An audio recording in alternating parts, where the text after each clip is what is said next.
भाई साहब बहुत टाइम बाद एक लैपटॉप की वीडियो आ रही है और ये वीडियो ना बड़ी खास होने वाली है। आजकल जिधर ही देखो उधर ही सेल चले जा रहे हैं, हर तरफ ऑफर्स ही ऑफर्स दिए जा रहे हैं। अब ऐसे में अगर आपको एक लैपटॉप परचेस करना है तो भाई बहुत ज्यादा कंफ्यूजन क्रिएट हो जाता है। अब आज की इस वीडियो में मैं आपको ऐसी 3 गलतियां बताने वाला हूं जो सब करते हैं, लेकिन ये मेरी गारंटी है कि आप इस वीडियो को देखने के बाद इन 3 गलतियों को रिपीट नहीं करेंगे और अपने लिए एक परफेक्ट लैपटॉप चूज कर पाएंगे। ये मेरी गारंटी बनती है। तो इस वीडियो को फटाफट से स्टार्ट करते हैं और आप इसको एंड तक देखिए, बहुत ज्यादा इन्फॉर्मेटिव वीडियो ये होने वाली है। छोटी सी वीडियो है, तो आइए फटाफट से स्टार्ट करते हैं। तो हमारी वीडियो का पॉइंट नंबर 1 है डिस्प्ले। भाई डिस्प्ले जो आप देखते हो, बेसिकली इसको मैं 3 पार्ट में डिवाइड करके आपको बताता हूं। पहला है आपका डिस्प्ले का size and resolution, and second में हम बात करेंगे रिफ्रेश रेट की, और थर्ड बात करेंगे यहाँ पे कलर गैमेट। हाँ, इसकी भी इंपॉर्टेंस होती है। तो सबसे पहले बात कर लेते हैं डिस्प्ले के साइज की। Basically size is directly proportional to आपका वेट। अगर आप बड़ी डिस्प्ले की तरफ जाएंगे तो आपका वेट भी हैवी होने वाला है। अगर आप वर्किंग प्रोफेशनल हैं या फिर एक स्टूडेंट है जिनको बार बार ट्रैवलिंग वगैरह करना रहता है, तो मेरा ये सजेशन रहेगा कि आप 15 इंच से नीचे की डिस्प्ले को कंसीडर करें, सो दैट कि आप बेटर तरीके से उसको हैंडल कर पाएं, आपको ज्यादा बल्कि फील नहीं होगा। रिजोल्यूशन की बात करें अगर अपन, तो रिजोल्यूशन आपका एटलीस्ट 1080p यानी फुल HD रिजोल्यूशन आज के टाइम पे होना ही चाहिए। बहुत सारे लोग इसमें मिस्टेक कर देते हैं, 720p की डिस्प्ले लेके चले आते हैं। पैसे के चक्कर में बाद में बहुत ज़्यादा प्रॉब्लम होती है, उसमें आपको कोई भी कंटेंट कंजम्पशन करने में मजा नहीं आएगा, कुछ भी काम आपका अच्छे से होगा नहीं। इसलिए एटलीस्ट 1080p डिस्प्ले को कंसिडर करेंगे आप। सेकंड पॉइंट आ जाता है रिफ्रेश रेट का। तो अगर आप बेसिक टास्क कर रहे हैं बेसिकली, तो आपको रिफ्रेश रेट की ज़्यादा कुछ रिक्वायरमेंट होगी नहीं। 60 हर्ट्ज पे भी आपका डिस्प्ले स्मूथ अच्छे से काम कर जाएगा। पर अगर आप गेमर हैं, आप गेमिंग वगैरह करना चाहते हैं, तो आपको डिस्प्ले में हाई रिफ्रेश रेट की तरफ जाना चाहिए। मतलब एटलीस्ट 120 हर्ट्ज का रिफ्रेश रेट हो या 144 हर्ट्ज। कुछ लैपटॉप में आपको 165 हर्ट्ज का भी रिफ्रेश रेट मिलेगा।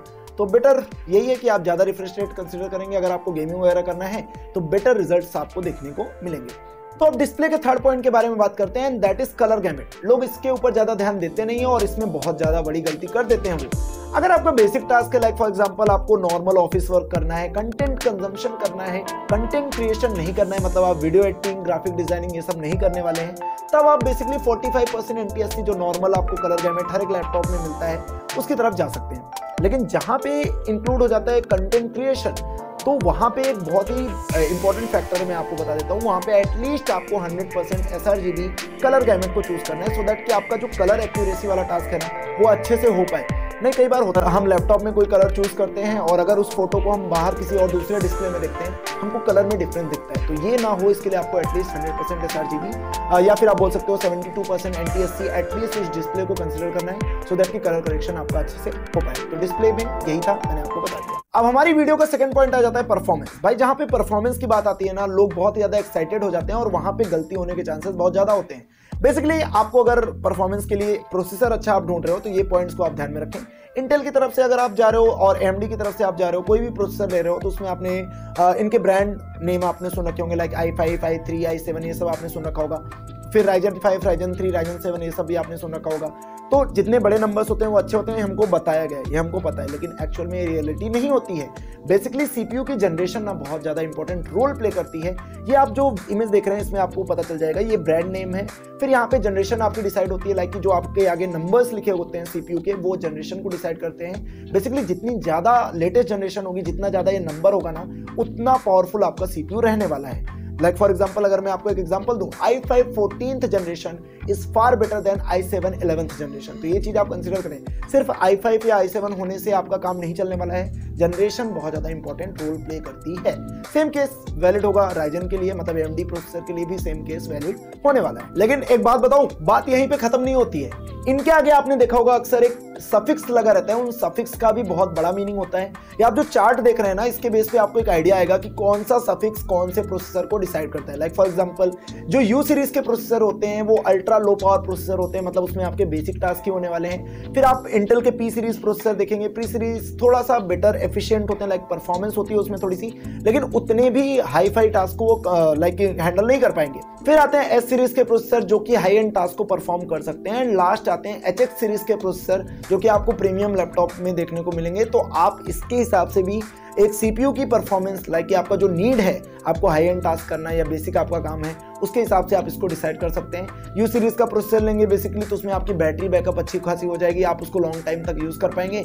एच और एचएक्स सीरीज का अगर आप प्रोसेसर लेते हैं तो पावर ज्यादा ड्रॉ करेगा, तो ये भी बहुत ज्यादा इंपॉर्टेंट फैक्टर हो जाता है। टीडीपी इसी के साथ में एक छोटा सा टर्म आता है, मतलब जितनी ज्यादा टीडीपी होगी आपका प्रोसेसर उतना ही ज्यादा पावर ड्रॉ करेगा और उतनी ही अच्छी परफॉर्मेंस देगा। तो भाई परफॉर्मेंस में दो चीजों का और इंपॉर्टेंट रोल होता है। मैं बात कर रहा हूँ रैम और यहाँ पे आपकी स्टोरेज यानी एसएसडी की।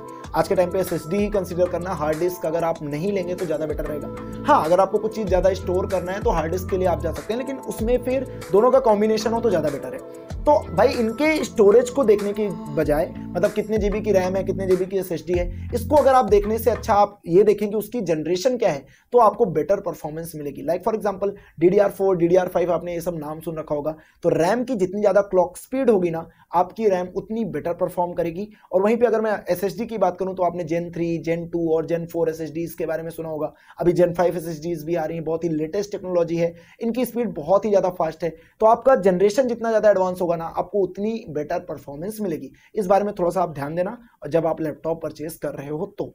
अब भैया जी हमारा जो नेक्स्ट पॉइंट है ना, वो बहुत ही ज्यादा इंपॉर्टेंट है गेमर्स के लिए। तो अगर आप गेमिंग करना चाहते हैं तो आपको एक डेडिकेटेड ग्राफिक कार्ड की जरूरत पड़ेगी, बिना उसके आपका काम हो नहीं पाएगा। इंटीग्रेटेड ग्राफिक कार्ड से अच्छी गेमिंग नहीं हो पाएगी।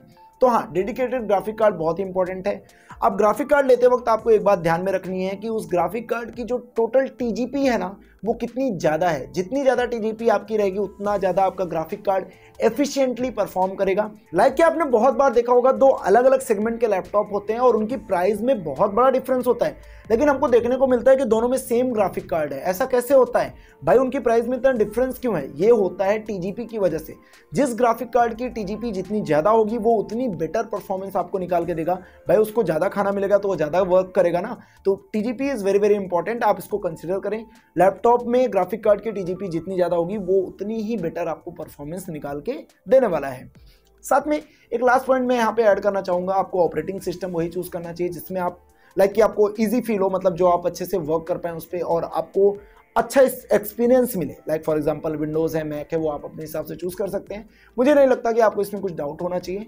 तो आज की वीडियो को छोटा ही रखते हैं, बस इतनी सी इन्फॉर्मेशन मुझे आपको देनी थी। और अगर आप इन तीनों के ऊपर ध्यान दे देते हैं, जो मैंने आपको 3 पॉइंट्स बताए, तो आप बेसिकली एक अच्छा ही डिसीजन बनाएंगे। आप अगर इन तीनों के बीच में एक कॉम्बिनेशन बना लेते हैं ना, तो आपको बाकी की सारी चीज़ें आसान लगेंगी और आपको अच्छी ही मिलने वाली हैं। तो बस आज की वीडियो में इतना ही। अगर अभी भी आपको कुछ डाउट है तो आप मुझे कमेंट बॉक्स में बता सकते हैं।